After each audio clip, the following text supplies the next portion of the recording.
So hi friend, good morning, welcome to the video. आज एक बहुत ज़्यादा इंपॉर्टेंट टॉपिक हम लोग कवर करने वाले हैं जिसका नाम है स्पेशल इक्वेशंस। और इसमें क्वेश्चंस कैसे थे मैं सीधे बता दूं आपको। रिसेंटली कैट में भी सवाल, मतलब आई रिमेंबर, जैसे फॉर एग्जांपल 2017 में सवाल आया था, बिल्कुल direct and very very important. वो सवाल भी हम लोग करेंगे आज। पर पहले कॉन्सेप्ट समझ लेते हैं कि how do we solve this questions. मैं इन क्वेश्चंस की बात कर रहा हूँ। याद है, 1/x plus 1/y is equal to 1/समथिंग।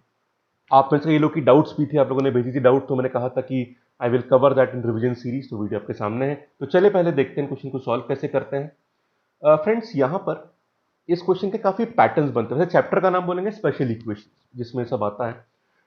इस तरह के काफी सवाल और बनते हैं और मैं I try to cover many patterns. For example, जैसे ये लिखा है 1/x plus 1/y is equal to 1/12। कई बार बीच में माइनस आ जाएगा, we have to deal with that. कई बार क्या होगा, ऊपर भी वैल्यूज आ जाएंगी, मतलब 3/x प्लस 2/y, तो हम उसको भी डील करेंगे। एक और पैटर्न बनता है x square minus y square equal to something. इसके सोल्यूशन कितने हो सकते हैं। फिर इसमें कई बार क्या होता है कि कोफिशिएंट, मान लीजिए 4x square minus y square. ये सारे पैटर्न्स हैं जो हम कवर करेंगे। बट सबसे इंपॉर्टेंट चीज ये वाला पैटर्न है, ठीक है, क्योंकि ये आ भी चुका है और उसके साथ साथ बाकी सारे पैटर्न्स का बेस यहीं से बनता है। सिमिलर कॉन्सेप्ट और अप्रोचेस यूज करते हैं। अगर इसका पता है तो बाकी भी आराम से हो जाएगा। तो इस वीडियो में मुझे ये वाला सवाल समझाना है। इसके दो सब कैटेगरीज होती है, I tell you both of them. फिर बाकी पैटर्न्स अगले वीडियोस में कवर करेंगे, पर इसके बाद वो काफी आसान हो जाएंगे। ठीक है, तो चलिए शुरू करते हैं। सवाल देख लीजिए, कौन से दो सवाल करने वाले हैं।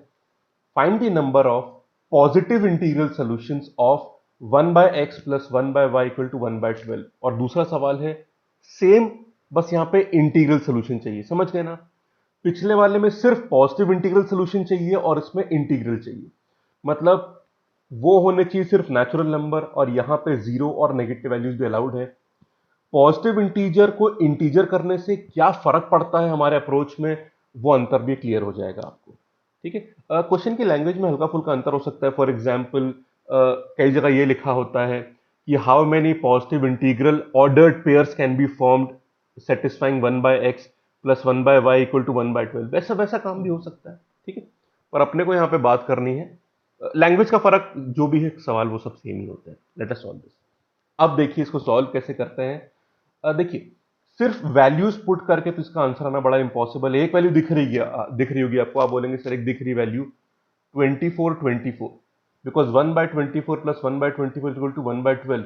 उसके अलावा वैल्यू निकालना बहुत मुश्किल है। एंड द बिगेस्ट प्रॉब्लम कि आपकी वैल्यूज नहीं आ पाती कि यहाँ पे वेरिएबल्स रेसिप्रोकल फॉर्म में है।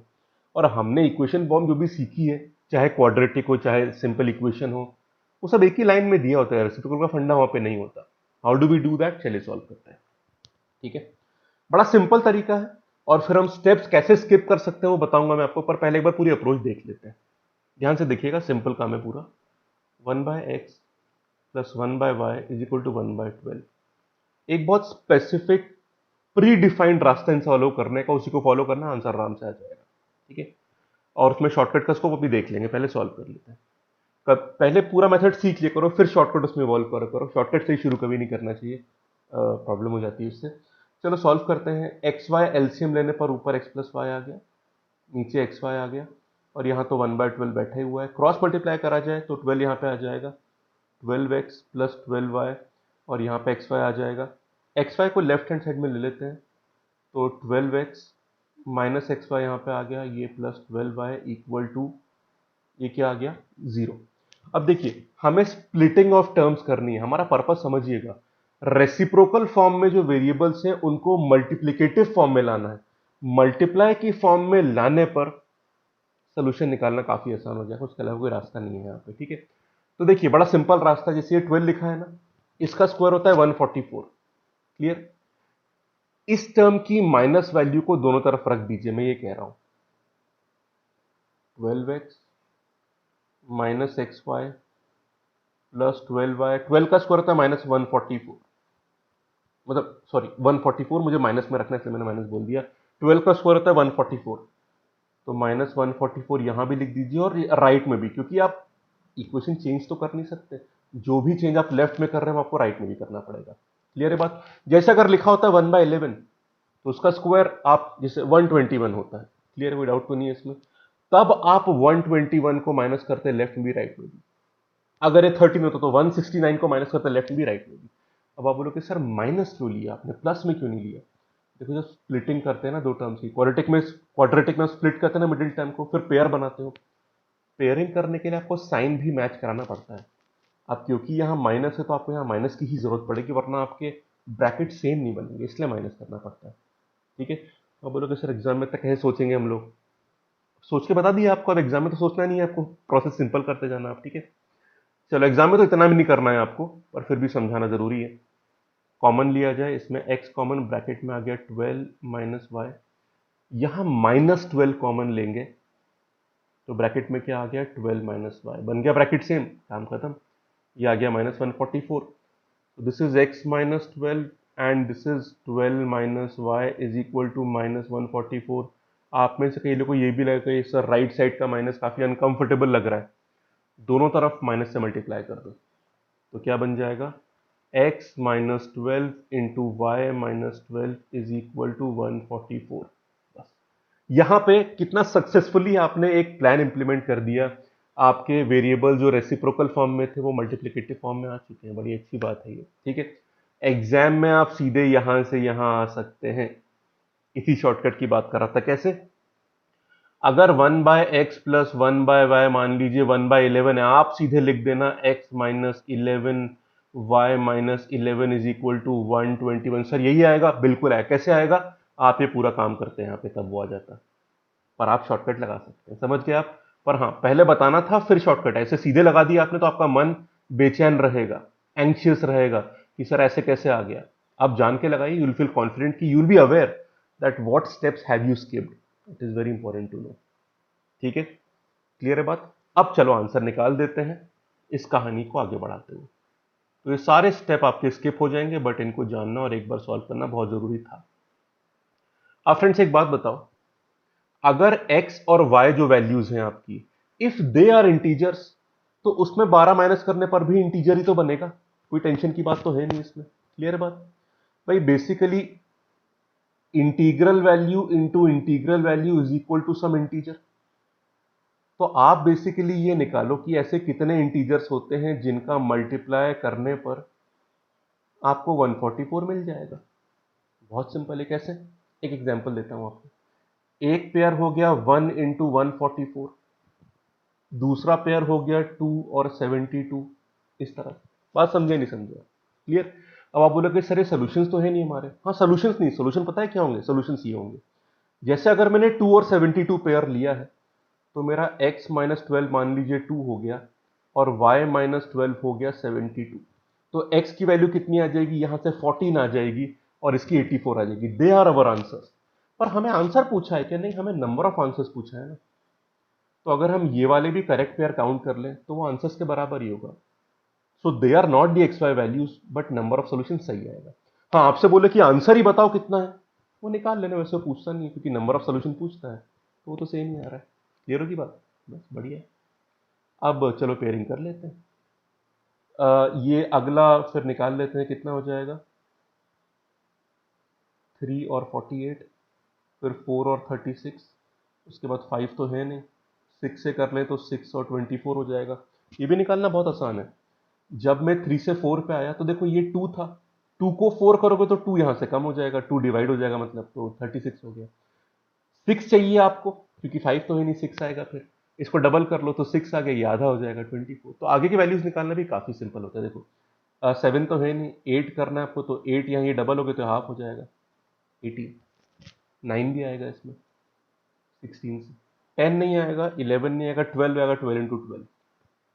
ठीक है, अब फ्रेंड ध्यान देना, बहुत इंपॉर्टेंट बात है। 1 2 3 4 5 6 7 और ये सेम पेयर बन गया। अब ध्यान दीजिएगा, ये 7 बने आपके, can you interchange them? Yes you can. How? देखिएगा ध्यान से। जो इससे सोल्यूशन आ रहा है 2,72 से, जिसमें x वैल्यू मान लो 2 है, 2 से मतलब याद है ना क्या वैल्यू आई थी, 14 और 84। तो x वैल्यू यहां से आ रही है, y वैल्यू यहां से आ रही है। व्हेन यू इंटरचेंज देम तो फिर क्या होता है, उल्टी वैल्यू आएगी, x की 72 से आएगी, y की 2 से, मतलब x की 84 हो जाएगी, y की 14 हो जाएगी। They are different because they are different variables. तो आप इनको चेंज भी कर सकते हैं क्योंकि चेंज करने पर भी मल्टीप्लाई 144 के बराबर ही आएगा। इसको मैंने अलग क्यों रख लिया?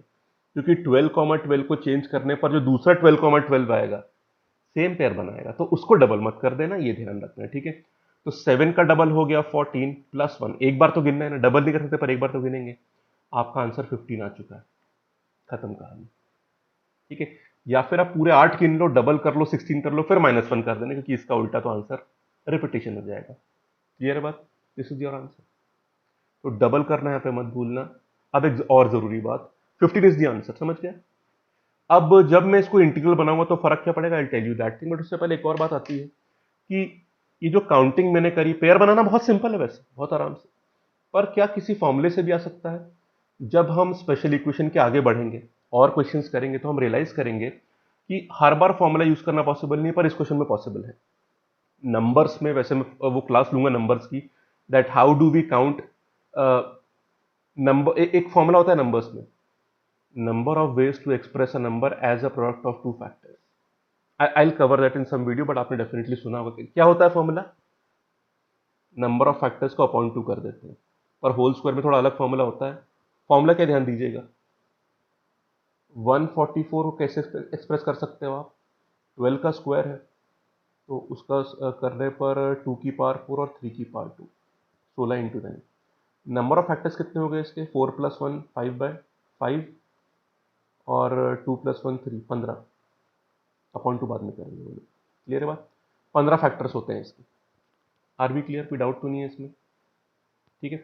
अब यहां पे बात ये आती है, in how many ways can you express the number as a product of two factors. ठीक, तो इसमें जो आंसर होता है 15 + 1/2 होता है, मतलब 8। अगर आपको 12/12 गिनना है, मतलब सेम वाला गिनना है, तो 15 + 1/2 होता है, याद होगा आपको, परफेक्ट स्क्वायर में। अगर आपको आइडेंटिकल वाला नहीं गिनना है तो 15 - 1/2 होता है, मतलब 7 हो जाएगा।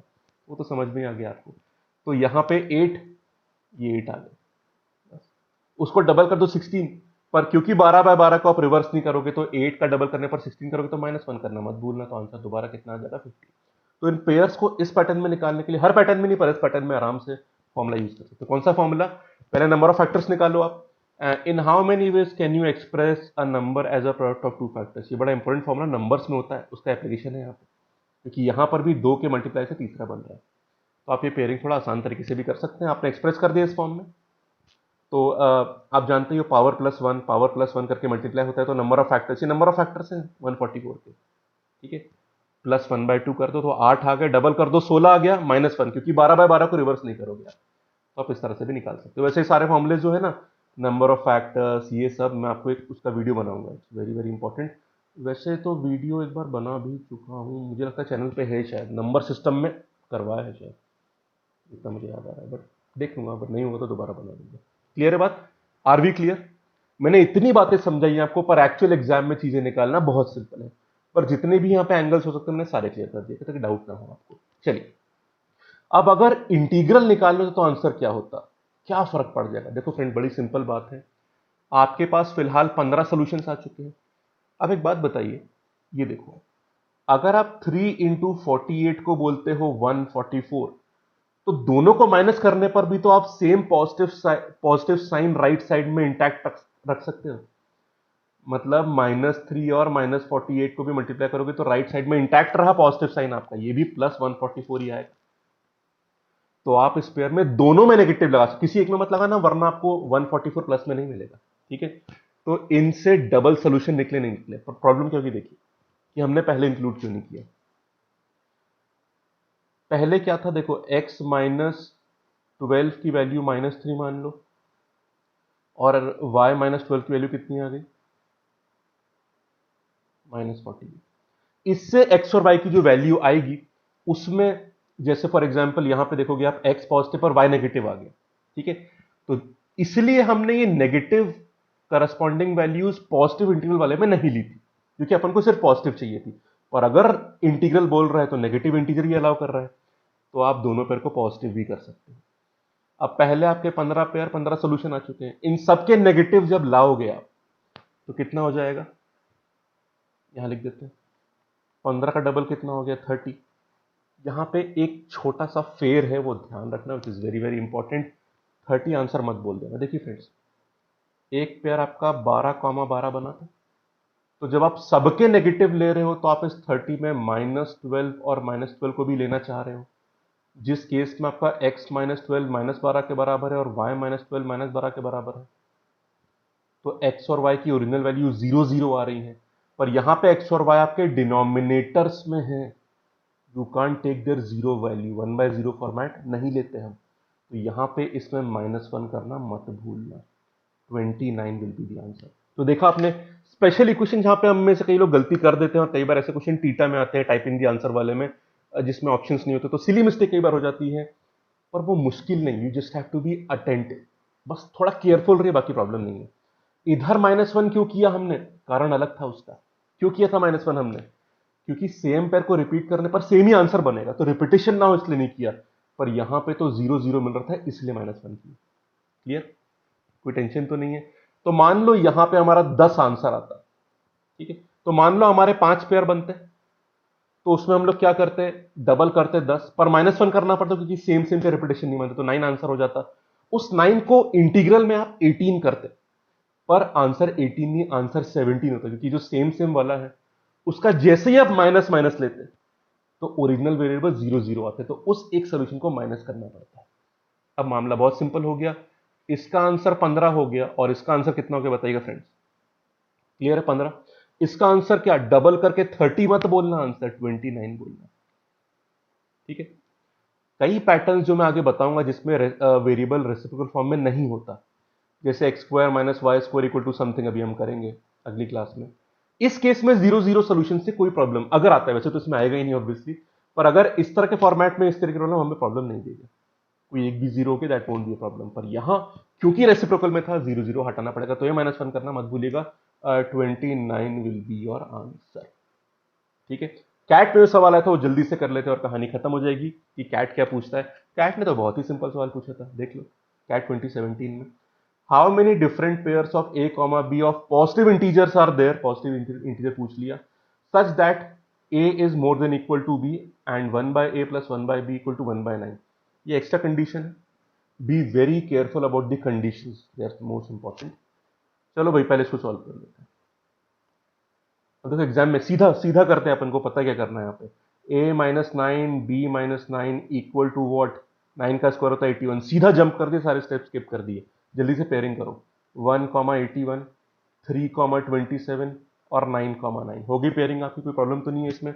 अब ध्यान दीजिएगा, 3 पेयर बन चुके हैं, हमें पॉजिटिव इंटीजर चाहिए, मतलब माइनस वाले तो फंडा हम यहाँ पे नहीं करेंगे, पर डबल तो करना पड़ता है, इंटरचेंज तो हो सकते हैं, मतलब ये 3 के 6 पेयर बन जाएंगे। पर यहां पे आप डबलिंग नहीं करोगे जो आपने इसमें किया था, यहां किया था यहां नहीं करो, क्यों नहीं करोगे, ध्यान देना इस कंडीशन की वजह से।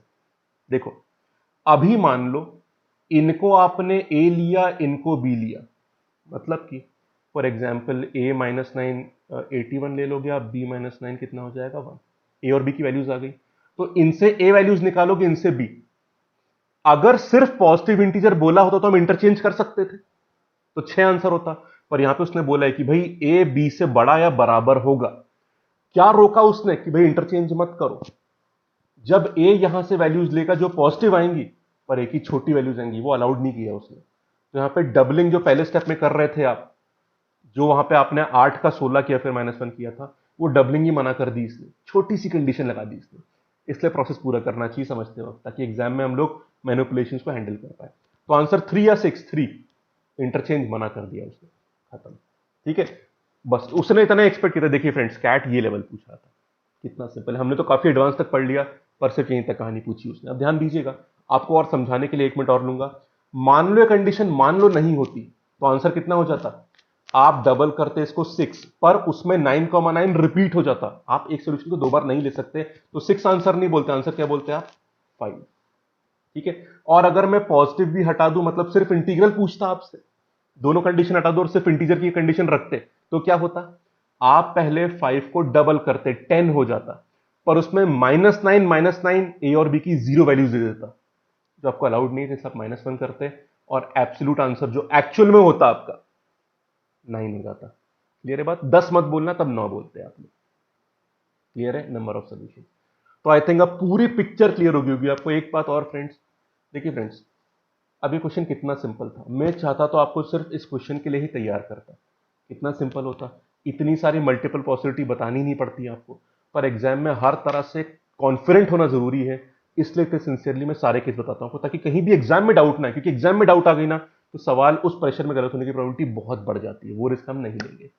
सुपरफिशियल तैयारी नहीं करेंगे, डेप्थ में कॉन्सेप्चुअल तैयारी करेंगे, तभी कॉन्फिडेंस आता है। ठीक है फ्रेंड्स, तो ये चीज खत्म। इसमें और भी पैटर्न्स बनते हैं which I will cover in the upcoming classes. तो अगर बात समझ में आई हो तो वीडियो लाइक कर देना, सब्सक्राइब बटन और बेल आइकन भी दबा दीजिएगा, और कमेंट जरूर करिएगा ऑनेस्ट फीडबैक्स कि भाई फायदा हो रहा है नहीं, और कौन सा टॉपिक कवर करा जाए, और ये बात समझ में आई या नहीं है। ठीक, कुछ भी डाउट है तो कमेंट बॉक्स में कर दीजिएगा, I try to respond to that. Okay, thank you so much, have a nice day. कल फिर मुलाकात होगी, टॉपिक को आगे बढ़ाएंगे। Take care.